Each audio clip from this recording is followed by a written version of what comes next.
नमस्कार, स्वागत है आप सभी का डीडी न्यूज़ के इस खास बुलेटिन एक्सप्रेस 100 में, जहां हम आपके लिए लेकर आते हैं राजनीति, मनोरंजन, देश, दुनिया, खेल और व्यापार जगत की सभी बड़ी खबरों को एक्सप्रेस यानी फटाफट अंदाज में।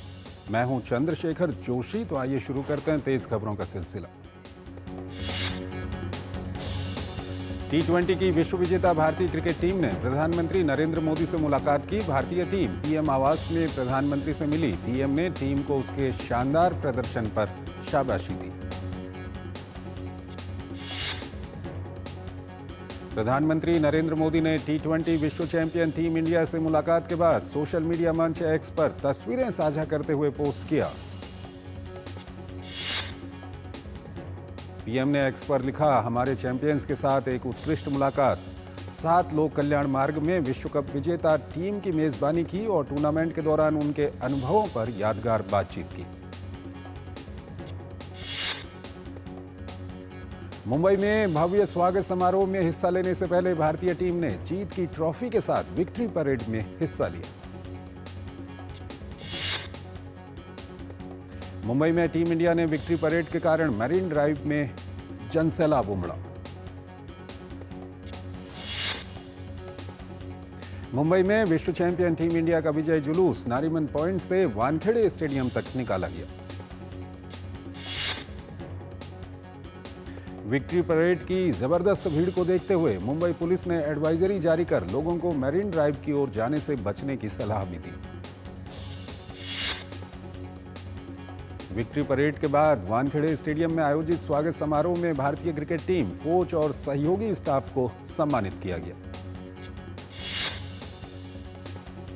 इस बीच प्रधानमंत्री नरेंद्र मोदी ने पेरिस ओलंपिक में जाने वाले भारतीय खिलाड़ियों के दल से मुलाकात की। इस अवसर पर केंद्रीय खेल और युवा मामलों के मंत्री डॉक्टर मनसुख मांडविया और भारतीय ओलंपिक संघ की अध्यक्ष पीटी उषा भी मौजूद थी। पीएम ने सोशल मीडिया प्लेटफॉर्म एक्स पर लिखा, मुझे पूरा विश्वास है कि हमारे एथलीट अपना सर्वश्रेष्ठ प्रदर्शन करेंगे और भारत को गौरवान्वित करेंगे। उनकी जीवन यात्रा और सफलता 140 करोड़ भारतीयों की उम्मीद है। आंध्र प्रदेश के मुख्यमंत्री और तेलुगु देशम पार्टी के अध्यक्ष चंद्रबाबू नायडू ने दिल्ली में प्रधानमंत्री नरेंद्र मोदी से मुलाकात की। चंद्रबाबू नायडू ने प्रधानमंत्री से राज्य के लिए वित्तीय सहायता समेत अन्य मुद्दों पर करीब आधे घंटे तक बात की। आंध्र प्रदेश के मुख्यमंत्री एन चंद्रबाबू नायडू ने केंद्रीय गृह और सहकारिता मंत्री अमित शाह से भी मुलाकात की। आंध्र प्रदेश के मुख्यमंत्री एन चंद्रबाबू नायडू ने पेट्रोलियम और प्राकृतिक गैस मंत्री हरदीप सिंह पुरी से उनके आवास पर मुलाकात की। इस मौके पर केंद्रीय मंत्री हरदीप सिंह पुरी ने कहा कि ये एक शिष्टाचार भेंट थी। इस दौरान दोनों नेताओं के बीच राज्य के विकास से जुड़े कई मुद्दों पर चर्चा भी हुई। आंध्र प्रदेश के मुख्यमंत्री चंद्रबाबू नायडू ने केंद्रीय कृषि मंत्री शिवराज सिंह चौहान से भी मुलाकात की। मुलाकात के दौरान केंद्रीय मंत्री के राममोहन नायडू और डॉक्टर पेम्मासानी चंद्रशेखर भी मौजूद रहे। केंद्रीय गृह और सहकारिता मंत्री अमित शाह 102वें अंतर्राष्ट्रीय सहकारिता दिवस के अवसर पर सहकार से समृद्धि सम्मेलन को संबोधित करेंगे। 102वें अंतर्राष्ट्रीय सहकारी दिवस का विषय है, सहकारिता सभी के लिए बेहतर भविष्य का निर्माण करती है। ये आयोजन गुजरात के गांधीनगर में होगा। जिनेवा में आयोजित मातृ, नवजात और बाल स्वास्थ्य को लेकर पीएमएनसीएच बोर्ड की बैठक हुई। बैठक का मुख्य भाषण केंद्रीय स्वास्थ्य मंत्री जेपी नड्डा ने वर्चुअली दिया, जिसके बाद मातृ, नवजात शिशु स्वास्थ्य, किशोर कल्याण और यौन प्रजनन स्वास्थ्य सहित विभिन्न एजेंडों पर चर्चा हुई। उज्बेकिस्तान में भारत की राजदूत स्मिता पंत ने उप विदेश मंत्री बैक्सरोमजोन अलोयोय से मुलाकात की। मुलाकात के दौरान दोनों देशों के बीच द्विपक्षीय सहयोग के कई मुद्दों पर चर्चा हुई। हेमंत सोरेन ने गुरुवार शाम झारखंड के 13वें मुख्यमंत्री के रूप में शपथ ली। झारखंड के राज्यपाल सीपी राधाकृष्णन ने राजभवन में हेमंत सोरेन को मुख्यमंत्री पद की शपथ दिलाई। सोरेन तीसरी बार झारखंड के सीएम बने हैं। झारखंड की सियासी हलचल पर बिहार के मंत्री नितिन नवीन ने कटाक्ष करते हुए कहा कि इंडी गठबंधन के नेता सत्ता के लालच से उबर नहीं पा रहे हैं। बीजेपी प्रवक्ता प्रतुल शाहदेव ने आड़े हाथों लेते हुए तंज कसा कि सोरेन परिवार को बाहर का कोई भी व्यक्ति मुख्यमंत्री के पद पर बर्दाश्त नहीं होता। बिहार के उप मुख्यमंत्री सम्राट चौधरी ने झारखंड मुक्ति मोर्चा को एक प्राइवेट लिमिटेड पार्टी करार दिया। हाथरस भगदड़ के सभी 121 मृतकों के शवों की पहचान कर ली गई है और उन्हें उनके परिवारों को सौंप दिया गया है। हाथरस के जिला मजिस्ट्रेट आशीष कुमार ने बताया कि बुधवार तक 3 शव अज्ञात थे। उनमें से 2 की पहचान देर रात की गई और एक परिवार ने वीडियो कॉल पर अलीगढ़ अस्पताल में एक शव की पहचान की है। इस बीच हादसे के लिए जिम्मेदारों के खिलाफ सरकार कड़े एक्शन मोड में काम कर रही है। पुलिस ने इस मामले में 6 आरोपियों को गिरफ्तार किया है। आईजी अलीगढ़ रेंज शलभ माथुर ने बताया कि गिरफ्तार लोगों में 4 पुरुष और 2 महिलाएं शामिल हैं, जो आयोजन समिति के सदस्य थे। हाथरस मामले में मुख्य आरोपी प्रकाश मधुकर पर 1 लाख का इनाम घोषित किया गया है। पुलिस का कहना है कि सेवादारों ने भीड़ को रोकने की कोशिश नहीं की और पुलिस के साथ सहयोग भी नहीं किया। सेवादारों के खिलाफ भी कार्रवाई की जा रही है। इस बीच यूपी सरकार में मंत्री ओम प्रकाश राजभर ने कहा, सरकार हर मामले में नजर रखी हुई है, जांच निष्पक्ष होगी और जो भी दोषी पाया जाएगा उसके खिलाफ कार्रवाई होगी। नीट पेपर लीक मामले में बुधवार को सीबीआई की टीम ने धनबाद से जिस अमन सिंह को गिरफ्तार किया था उसको रिमांड में लेने की मंजूरी मिल गई है। अमन सिंह को गुरुवार को कोर्ट में पेश किया गया था। केंद्रीय कोयला और खान मंत्री जी किशन रेड्डी ने राष्ट्रीय सिविल सेवा परीक्षा के मुख्य परीक्षा के उम्मीदवारों को पुरस्कृत करने की उत्कृष्ट पहल निर्माण पोर्टल का शुभारंभ किया। उत्तराखंड में एसडीआरएफ ने गुच्चू पानी के पास एक टापू पर फंसे 10 लोगों को बचाया। बारिश के कारण नदी में जल स्तर बढ़ने के चलते ये लोग फंस गए थे। जम्मू कश्मीर में जारी अमरनाथ यात्रा के लिए लगातार श्रद्धालुओं के जत्थे बालटाल और पहलगाम के लिए रवाना हो रहे हैं। बड़ी संख्या में यात्रा के लिए पहुंच रहे श्रद्धालुओं के लिए इस बार व्यवस्थाओं में कई सुधार किए गए हैं। देश और विदेश में डिजाइन, निर्माण और परामर्श संबंधित सेवाओं के लिए दिल्ली मेट्रो रेल कॉरपोरेशन और दिल्ली विकास निगम लिमिटेड ने एक समझौता ज्ञापन पर हस्ताक्षर किए हैं। इस साझेदारी का उद्देश्य भारत और विदेशों में metro railway, high speed rail राजमार्ग, मेगा ब्रिज, सुरंगों, संस्थागत भवनों, कार्यशालाओं के लिए संयुक्त प्रयासों को समन्वित करना है। छत्तीसगढ़ के नारायणपुर में 72 घंटों तक चले नक्सल अभियान के बाद स्थानीय पुलिस और सुरक्षा बलों को बड़ी कामयाबी मिली है। सुरक्षा बलों ने ऑपरेशन को सफलतापूर्वक समाप्त करते हुए 5 हथियारबंद माओवादियों को ढेर कर दिया है। राजस्थान के बूंदी क्षेत्र के केशवराय पाटन में आज संपूर्णता अभियान कार्यक्रम आयोजित हुआ। इस कार्यक्रम में पाटन प्रधान, विकास अधिकारी, ग्राम सरपंच सहित सभी विभाग के अधिकारीगण मौजूद रहे। पश्चिम बंगाल के राज्यपाल सीवी आनंद बोस के खिलाफ यौन उत्पीड़न के आरोप का मामला सुप्रीम कोर्ट पहुंच गया है। राजभवन की एक महिला कर्मचारी ने राज्यपाल के खिलाफ उत्पीड़न का आरोप लगाया। राष्ट्रीय शिक्षा नीति 2020 और नेशनल कुरिकुलम फ्रेमवर्क के प्रावधानों के तहत एनसीईआरटी कक्षा 1 से 12 तक के लिए नई पाठ्यपुस्तकें तैयार कर रहा है। केंद्रीय शिक्षा मंत्री धर्मेंद्र प्रधान ने एनसीईआरटी द्वारा तैयार की जा रही पाठ्यपुस्तकों की प्रगति की विस्तृत समीक्षा की।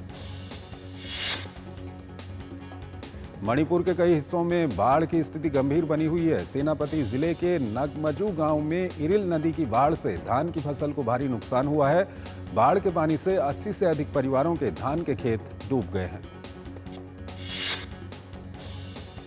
उत्तर बिहार में बाढ़ से हालात गंभीर होते जा रहे हैं। कोसी, बागमती, कमला बलान, अधबारा और महानंदा समेत कई नदियां खतरे के निशान से ऊपर बह रही हैं। रिसाइकलिंग प्लास्टिक को बढ़ावा देने और इस पर कैसे आगे बढ़ा जाए, इसको लेकर प्रगति मैदान के भारत मंडपम में पहली बार एक अंतर्राष्ट्रीय सम्मेलन का आयोजन किया गया, जिसमें देश और दुनिया भर की कई कंपनियों ने हिस्सा लिया। उत्तर प्रदेश के मुख्यमंत्री योगी आदित्यनाथ ने वृक्षारोपण अभियान की शुरुआत की है, जहां ग्लोबल वार्मिंग जैसी चुनौतियों से बचने के लिए पेड़ लगाए गए। सीएम योगी ने कहा कि पूरे देश में पीएम मोदी ने देशवासियों को ग्लोबल वार्मिंग जैसी चुनौतियों से बचने के लिए एक पेड़ मां के नाम लगाने का आह्वान किया है। इस वृक्षारोपण अभियान में 30 से 35 करोड़ पौधे लगाने का कार्यक्रम रहेगा। अरुणाचल प्रदेश के राज्यपाल केटी पटनायक ने बेंगलुरु के Rajendra Singh ji army officers institute के करियप्पा हॉल में Kargil war the turning point नामक पुस्तक का विमोचन किया। उन्होंने कहा कि ये किताब नेतृत्व की कई बारीकियों और युद्ध के मनोवैज्ञानिक पहलुओं पर प्रकाश डालती है। भाजपा प्रवक्ता अशोक गौड़ा ने कहा कि मैसूर शहरी विकास प्राधिकरण में हजारों करोड़ रुपए की अनियमितताओं की जांच किसी रिटायर्ड चीफ जस्टिस या फिर सीबीआई से कराई जानी चाहिए। भाजपा सांसद बांसुरी स्वराज ने एनडीएमसी के सदस्य के रूप में शपथ ग्रहण की। बांसुरी स्वराज के शपथ ग्रहण के मौके पर दिल्ली के मुख्य सचिव नरेश कुमार और वाइस चेयरमैन सतीश उपाध्याय भी मौजूद रहे। Chief of defence staff general Anil Chauhan operation Vijay के तहत टाइगर हिल और तोलोलिंग की लड़ाई के रजत जयंती स्मारक समारोह में शामिल हुए। इस अवसर पर चीफ ऑफ डिफेंस स्टाफ ने कहा, आज हम एक ऐतिहासिक पल में मौजूद हैं, जहां हम 25 साल पहले हमारे जवानों द्वारा टाइगर हिल पर झंडा फहराने के सुनहरे पल को याद कर रहे हैं। एक छोटा सा ब्रेक। काफी टैलेंटेड है आपकी बेटी। सर, बड़ी होकर इंडिया के लिए खेलना चाहती है। उसके फ्यूचर के लिए अभी से मैंने सेविंग भी स्टार्ट कर दी है। फ्यूचर की बात है तो सिर्फ उसे नहीं, आपको भी मैदान में उतरना पड़ेगा। मुझे? इनका मतलब है म्यूचुअल फंड्स के मैदान में। सिर्फ सेविंग्स नहीं, हर महीने म्यूचुअल फंड्स में भी इन्वेस्ट कीजिए। वरना आपकी बेटी तो बड़ी होगी, पर उसके लिए सेव किए हुए पैसे शायद उतने ही रह जाएंगे। सही है सर। म्यूचुअल फंड निवेश बाजार जोखिमों के अधीन है। योजना से जुड़े सभी दस्तावेजों को ध्यान से पढ़ें। बात जब पीढ़ियों के लिए बनने वाले घर की हो तो जिम्मेदारी बड़ी हो जाती है। गैलेंट समझता है ये जिम्मेदारी। अब डबल एम रिब्स के साथ गैलेंट एडवांस टीएमटी रीबार, निर्माण का रियल हीरो। स्वागत है आपका ब्रेक के बाद, और आइए अब खबरों के सिलसिले को आगे बढ़ाते हैं। गौतम बुद्ध नगर के सांसद और पूर्व केंद्रीय मंत्री डॉक्टर महेश शर्मा को लोकसभा की हाउसिंग कमेटी का अध्यक्ष नियुक्त किया गया है। लोकसभा के स्पीकर ओम बिरला ने इस समिति का गठन किया है। गुरुवार को हरे निशान के साथ बंद हुआ शेयर बाजार। सेंसेक्स 63 अंकों की बढ़त के साथ 80,050 के स्तर पर बंद हुआ। वहीं दूसरी तरफ निफ्टी में भी दर्ज की गई मामूली बढ़त। निफ्टी 16 अंकों की बढ़त के साथ 24,302 पर बंद हुआ। इकोनॉमिक थिंक टैंक एनसीएईआर की रिपोर्ट से मिली जानकारी के अनुसार भारत में गरीबी के स्तर में बड़ी गिरावट देखने को मिली है। 2023-2024 में इसके 8.5% रहने का अनुमान है, जो कि 2011-2012 में 21% थी। भारत के ग्रामीण क्षेत्रों में मांग के दोबारा लौटने और शहरी क्षेत्रों में मांगों में वृद्धि जारी रहने के कारण चालू वित्त वर्ष में एफएमसीजी सेक्टर की आय वृद्धि 7 से 9% रह सकती है। एक ग्लोबल सर्वे में भारत को इंडोनेशिया और सिंगापुर के साथ दुनिया के 3 सबसे आशावादी देशों में जगह दी गई है। इस सर्वे में अलग अलग देशों के लोगों की ओर से दिए गए इकोनॉमिक आउटलुक के आधार पर रैंक दी गई है। सोने की कीमत 530 रुपये बढ़कर 73,080 रुपये प्रति 10 ग्राम हो गई है। वहीं दूसरी तरफ चांदी की कीमत भी 1,200 रुपये बढ़कर 92,500 रुपये प्रति किलोग्राम हो गई है। भारत का रियल एस्टेट बाजार लगातार ऊपर की ओर बढ़ रहा है, जिसने 2024 की पहली छमाही में प्रभावशाली आंकड़े दर्ज किए हैं। 8 प्रमुख शहरों में घरों की बिक्री 1.73 लाख यूनिट तक पहुंच गई, जो 11 साल का उच्चतम स्तर है। प्रमुख अर्थशास्त्री और नीति निर्माता एनके सिंह ने कहा है कि दुनिया भारत के युग में प्रवेश करने के मुहाने पर खड़ी है और देश 2047 तक विकसित राष्ट्र का दर्जा हासिल करने की ओर बढ़ रहा है। एसबीआई ने 11 नई पहल की घोषणा की। इनमें डिजिटल बैंकिंग सुविधाओं को बढ़ाना और 35 नए कृषि केंद्रीकृत प्रसंस्करण प्रकोष्ठ खोलना शामिल है, जिससे कृषि ऋण खंड में जोखिम कम होगा। भारत के प्रधान न्यायाधीश DY चंद्रचूड़ ने सेबी और सेट को शेयर बाजारों में उल्लेखनीय उछाल के बीच सावधानी बरतने की सलाह दी। इसके साथ ही उन्होंने अधिक न्यायाधिकरण पीठों की भी वकालत की ताकि इनकी स्थिर नींव को सुनिश्चित किया जा सके। देश के G20 शेरपा अमिताभ कांत ने कहा कि मौजूदा AI क्रांति में भारत को न केवल भाग लेना चाहिए बल्कि उसका नेतृत्व करना चाहिए और देश को वैश्विक मंच पर आगे लाने के लिए इस प्रौद्योगिकी पर जमकर काम करना चाहिए। घरेलू रेटिंग एजेंसी केयर रेटिंग्स ने कहा है कि RBI के सरकार को रिकॉर्ड 2.1 लाख करोड़ रुपए के लाभांश भुगतान से बड़े स्तर पर विनिवेश की जरूरत सीमित हो जाएगी।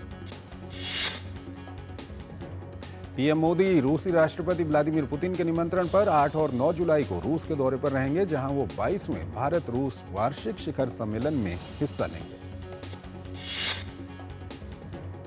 इस दौरान दोनों नेता भारत रूस के बीच बहुआयामी संबंधों की समीक्षा करेंगे और आपसी हित के समकालीन क्षेत्रीय और वैश्विक मुद्दों पर विचारों का आदान प्रदान करेंगे। इसके बाद प्रधानमंत्री मोदी 9 और 10 जुलाई को ऑस्ट्रिया की यात्रा पर रहेंगे, जहां वो ऑस्ट्रिया के राष्ट्रपति अलेक्जेंडर वान डेर बेलन और चांसलर कार्ल नेहमर से मुलाकात करेंगे।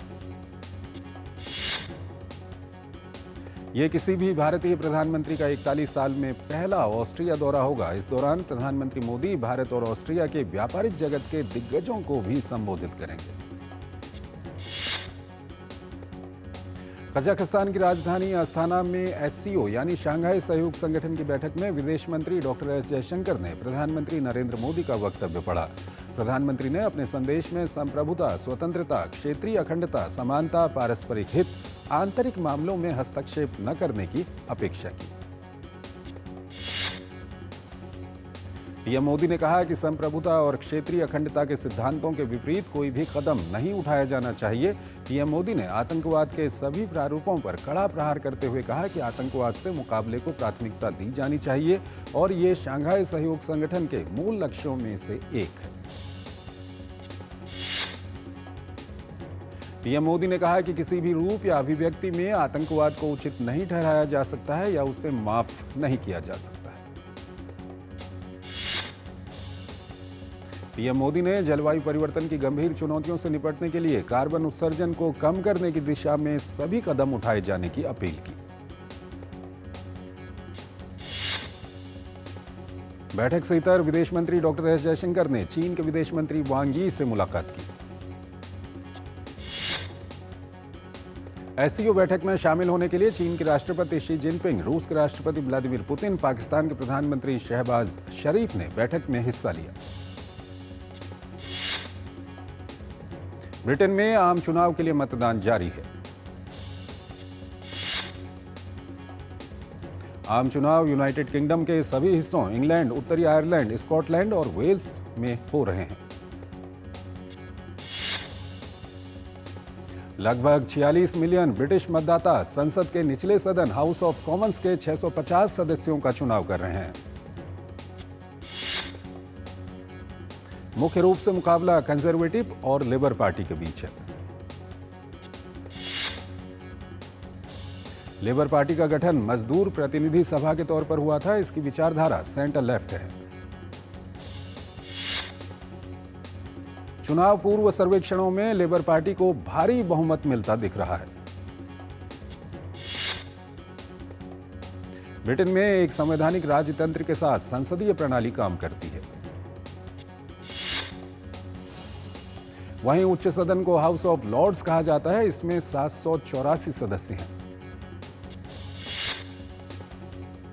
रूस के दावे के एक दिन बाद यूक्रेनी सेना ने पूर्वी डोनियास्क क्षेत्र के रणनीतिक रूप से अहम चासिव यार के एक हिस्से से पीछे हटने की बात को स्वीकार कर लिया है।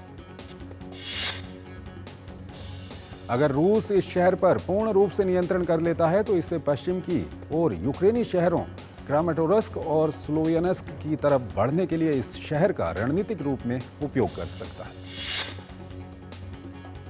रूस के रक्षा मंत्रालय ने बुधवार को नोवी जिले पर नियंत्रण करने का दावा किया था।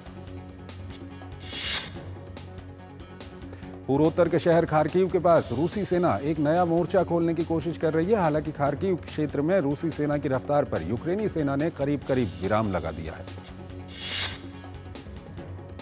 सर्बिया के नोवाक जोकोविच ने ब्रिटेन के जैकब फेयरनली को हराकर तीसरे दौर में प्रवेश किया। महिला एकल में एक उलटफेर देखने को मिला। 5वीं वरीयता प्राप्त जेसिका पेगुला दूसरे दौर में हारकर बाहर हो गई हैं। महिला एकल के ही एक अन्य मुकाबले में ट्यूनीशिया की ओंस ज्योबोर ने आसान जीत के साथ तीसरे दौर में प्रवेश कर लिया। 12वीं वरीयता प्राप्त अमेरिका की मेडिसन कीज ने दूसरे दौर में आसान जीत हासिल की। मौजूदा चैंपियन नीरज चोपड़ा 26 जुलाई से शुरू होने वाले पेरिस ओलंपिक में भारत की 28 सदस्यीय एथलेटिक्स टीम की अगुवाई करेंगे। अनंत अंबानी और राधिका मर्चेंट की शादी फंक्शन में परफॉर्म करेंगे Hollywood singer Justin Bieber. Box office के बाद ओटीटी पर चलेगा श्रीकांत का जादू। फिल्म का प्रीमियर 5 जुलाई को नेटफ्लिक्स पर रिलीज होगा। कैंसर से जंग लड़ रही हिना खान ने अपना एक नया वीडियो शेयर किया है, जिसमें वो अपने बाल कटवाती नजर आ रही हैं। सलमान खान की अपकमिंग फिल्म सिकंदर की शूटिंग शुरू हो चुकी है। इस बीच खबर है कि बाहुबली में कटप्पा का रोल निभाने वाले मशहूर स्टार सत्यराज भी कास्टिंग टीम में शामिल हो गए। एमएस धोनी ने वाइफ साक्षी के संग काटा केक। शादी की 15वीं सालगिरह का मनाया जश्न। दिग्गज अभिनेत्री स्मृति विश्वास का निधन। 100 वर्ष की आयु में ली अंतिम सांस।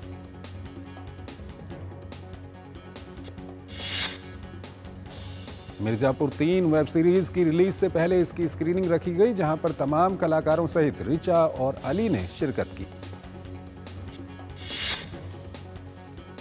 बैड न्यूज का पहला गाना तौबा तौबा रिलीज होने के बाद ऋतिक रोशन ने भी विक्की के डांस वीडियो की तारीफ की। फिल्म कल की 2898 एडी ने 7 दिनों में वर्ल्ड वाइड 725 करोड़ रुपए का आंकड़ा पार कर लिया है। खतरों के खिलाड़ी 14 की शूटिंग पूरी हो चुकी है। शो के होस्ट रोहित शेट्टी ने शूटिंग खत्म होने के बाद पहला वीडियो शेयर किया है।